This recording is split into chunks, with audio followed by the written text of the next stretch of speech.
আসন্ন পবিত্র রমজান মাসে খেজুরের সরবরাহ ও বাজার মূল্য স্বাভাবিক রাখতে খেজুর আমদানিতে বিদ্যমান আমদানি শুল্ক 40% কমিয়েছে সরকার। ফলে বর্তমানে বাজারে খেজুরের দাম স্থিতিশীল রয়েছে। এর ফলে সাধারণ ক্রেতাদের মাঝে কিছুটা হলেও স্বস্তি ফিরেছে। প্রত্যেকটা মানুষই রোজার ইফতারির সময় যখন বসে আর কিছু খাক আর না খাক, খেজুর কিছু ফলমূল এগুলো নিয়ে বসে। যদি এই বাজারটা এবং যেগুলো মাছ তরকারি সবজি অন্যান্য যে আইটেমগুলো আছে এগুলো যদি একটা সহনীয় মাত্রায় রাখতে পারে, আমরা অবশ্যই মনে করবো এটা কল্যাণকর হবে জনগণের জন্য। কত শত নিচে এখন নিতেছি, আলহামদুলিল্লাহ খুব স্বাভাবিকই আছে। যদি না বাড়ে আলহামদুলিল্লাহ এইভাবেই হইলে আর কি আমাদের জন্য ভালো হয়, বিক্রি করতে ভালো হয়। আর যারা খুচরা আমাদের কাছ থেকে নিতেছে তারও খুশি হইতেছে আর কি। তবে এখনও নতুন চালানের খেজুর বাজারে আসেনি বলে জানিয়েছেন বিক্রেতারা। তারা বলছেন আগামী কয়েকদিনের মধ্যে নতুন চালানের খেজুরের বাজারে আসলে দাম আরও কমে আসবে।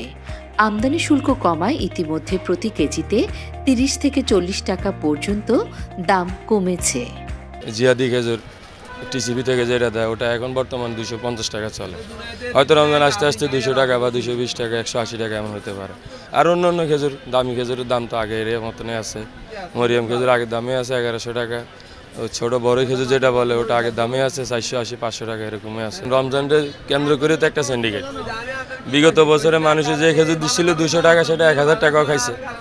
সিন্ডিকেট যতদিন বদ্ধ না হবে ততদিন দাম থাকবে। সিন্ডিকেট বদ্ধ হবে, ইনশাল্লাহ সাধারণ জনগণ শান্তিমতো খেতে পারবে। গত মাসে বাজারটা অনেক অস্থির ছিল, এখন মোটামুটি স্বাভাবিক হয়ে আসে। কিন্তু ওই যে আপনার দাম কমে পড়বে এখনো পরে আশা করি ইনশাল্লাহ সামনের দিনগুলোতে আপনার পড়বো 40% আপনার শুল্ক হ্রাস।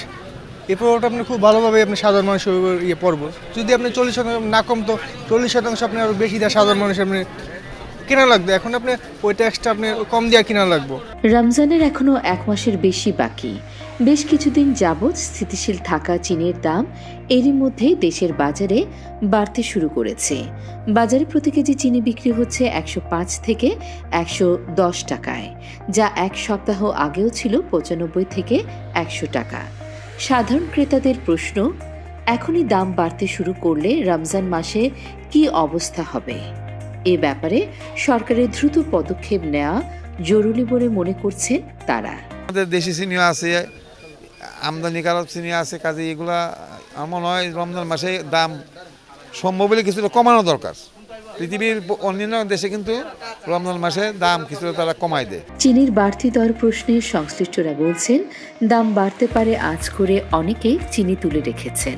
কারো কারো ভাষ্য, সরকারি চিনি আমদানি বন্ধের ঘোষণা দেয়ায় বাজারে এর প্রভাব পড়েছে। দাম স্থিতিশীল রাখতে রমজানকে সামনে রেখে চিনি আমদানি অব্যাহত রাখা দরকার বলে মনে করছেন কেউ কেউ। পাইকারি পর্যায়ে চিনি 2 টাকা কেজি বাড়ছে, 2 টাকা থেকে 2.5 টাকা কেজি বাড়ছে।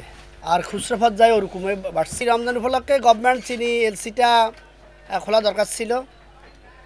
তো আর বিশেষ করে চিনি যদি এলসি থাকে তাহলে দাম আর বাড়বে না, কমবে। গেল বছরের ডিসেম্বরে প্রতি কেজি চিনির দাম ছিল 90 টাকা। টিসিবির তথ্য বলছে 1 মাসে চিনির দাম বেড়েছে 5%। আসন্ন রমজানকে সামনে রেখে সব ধরনের নিত্য প্রয়োজনীয় পণ্যের দাম সহনীয় পর্যায়ে রাখতে সরকার আরও কার্যকর ভূমিকা রাখবে, এমনটাই প্রত্যাশা সকলের।